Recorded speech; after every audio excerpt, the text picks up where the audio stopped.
Well, after the run of this thing in Barrie, which was really not that good, we need to do a couple things to it, because I just got a call from the promoter of Dundalk asking me if I'm bringing a van.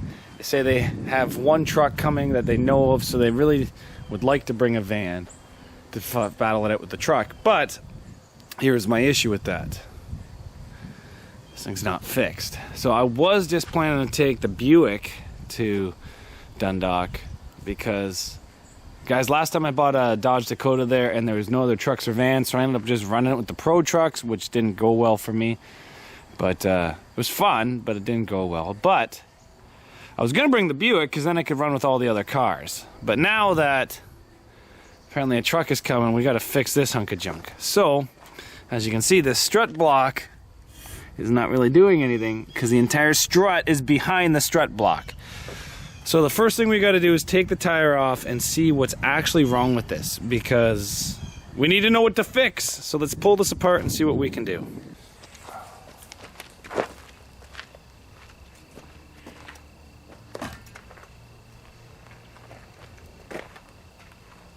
I don't know about you guys, but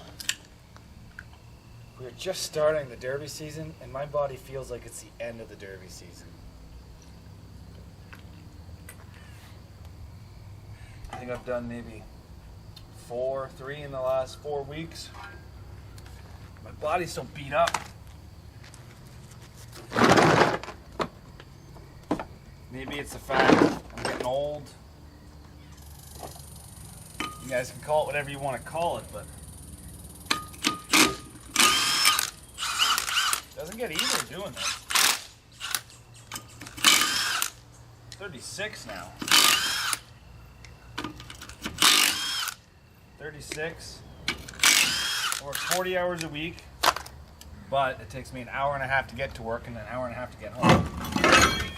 So that's a little bit more. Oh yeah, this side doesn't even have a caliper. So the promoters of Barrie, I'm sorry. I had brake. It's not to this side, or that side, or that side.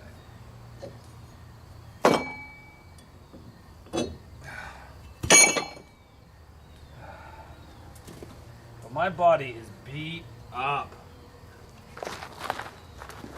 And I don't know how to fix this. I was going for massages, paying for them. My lady moved away. The new lady doesn't massage like the old lady, I'll tell you that. She mostly just finds where it hurts and puts pressure. I don't think that's what you're supposed to do.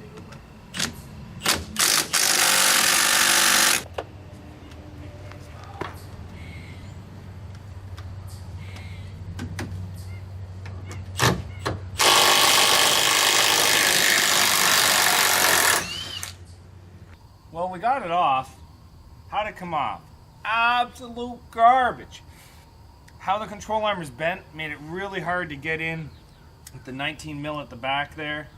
The bolt for the ball joint was kind of seized.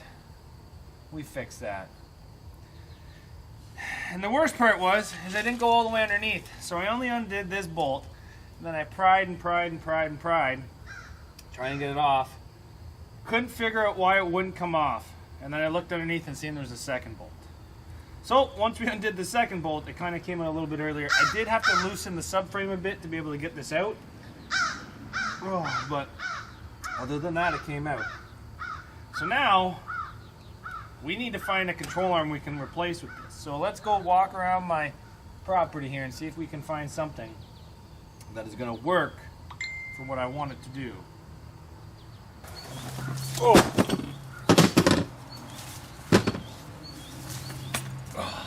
Can you guys see me, or is this tree in the way?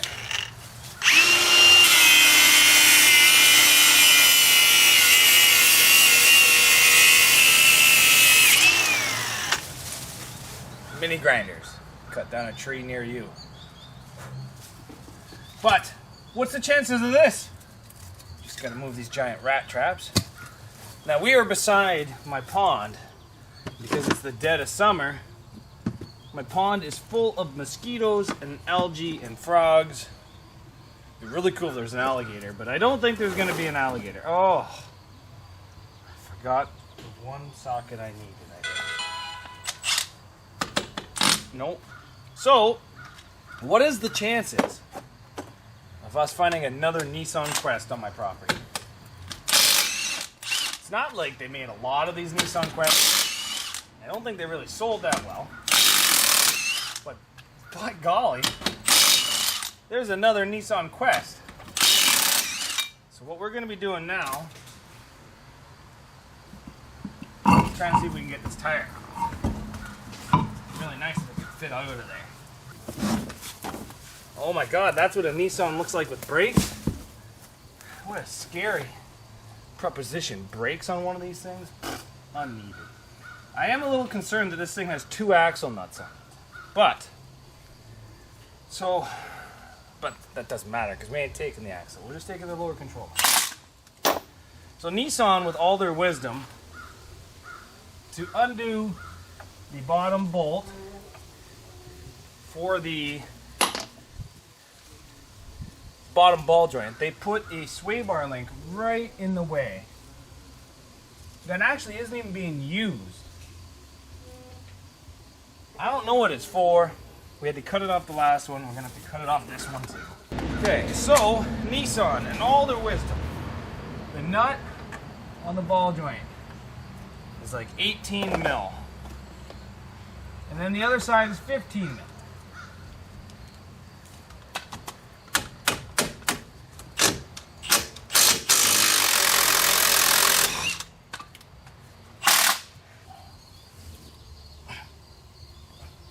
Sometimes that's all it takes, is a bigger gun.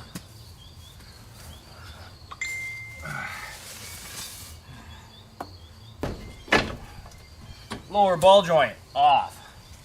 Back control arm, off. Now, I just need to do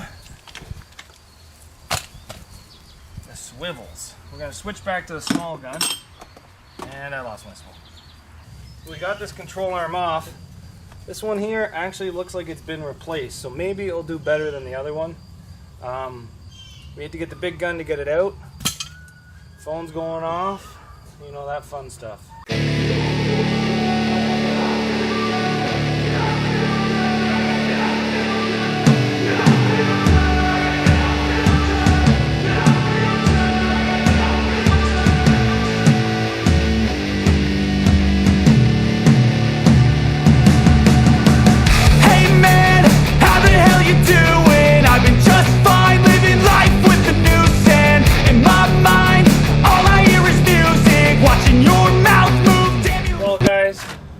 Welding these D-rings to the front bumper is super nice moving these cars around.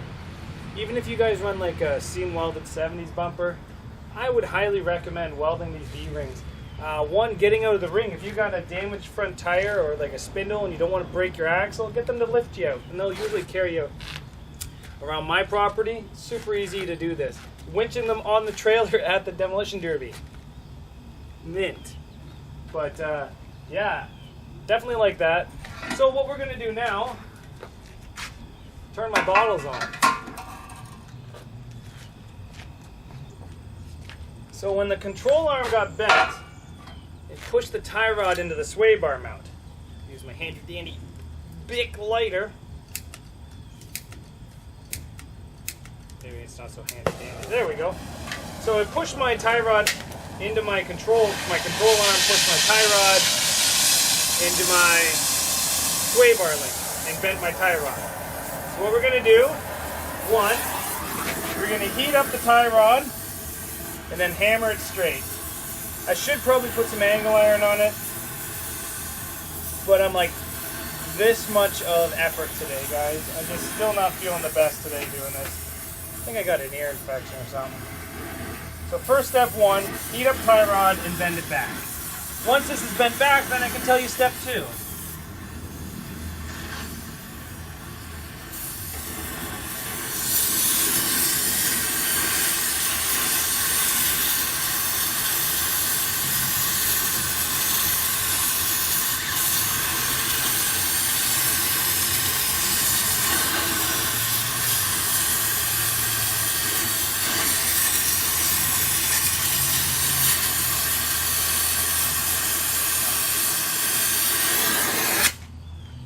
all you guys are saying, oh, you're just making the tie rod weaker by doing that. I'm well aware.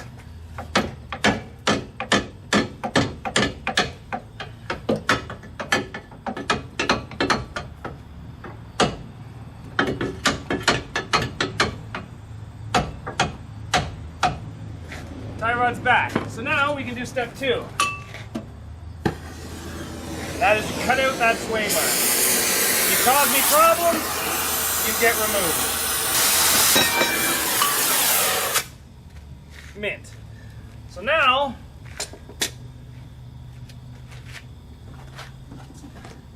we have a dirt bike tire on passenger side, and we're gonna throw this tire on driver's side. Oh, why are you doing that?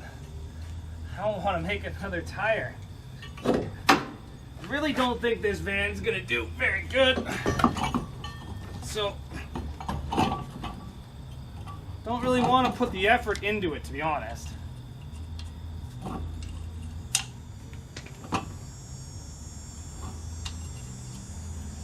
just gonna tighten this down, and then we can go put this van away.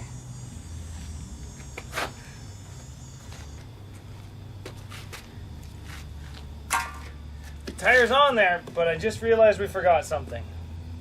It's the back of this van. So let's go take a look at that.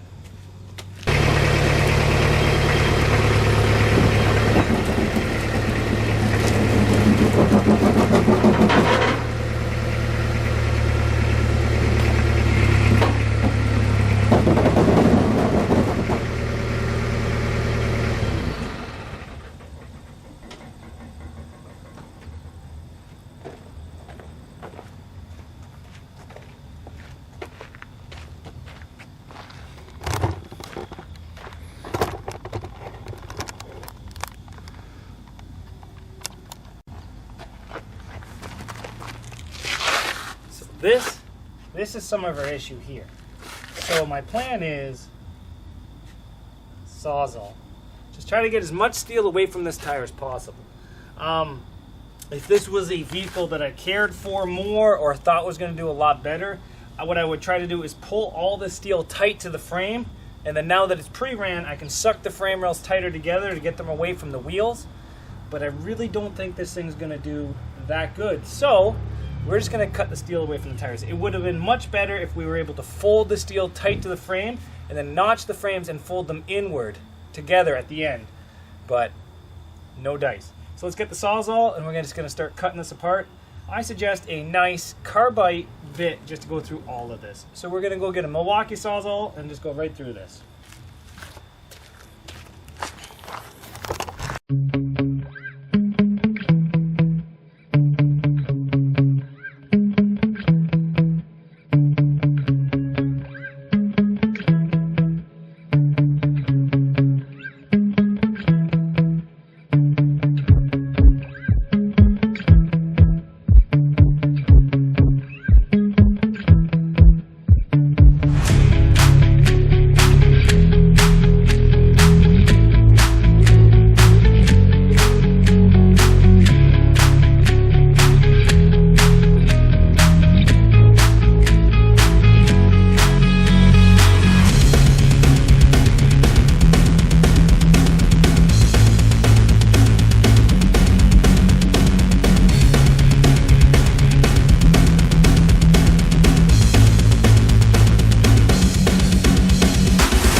I don't think we made this situation any better.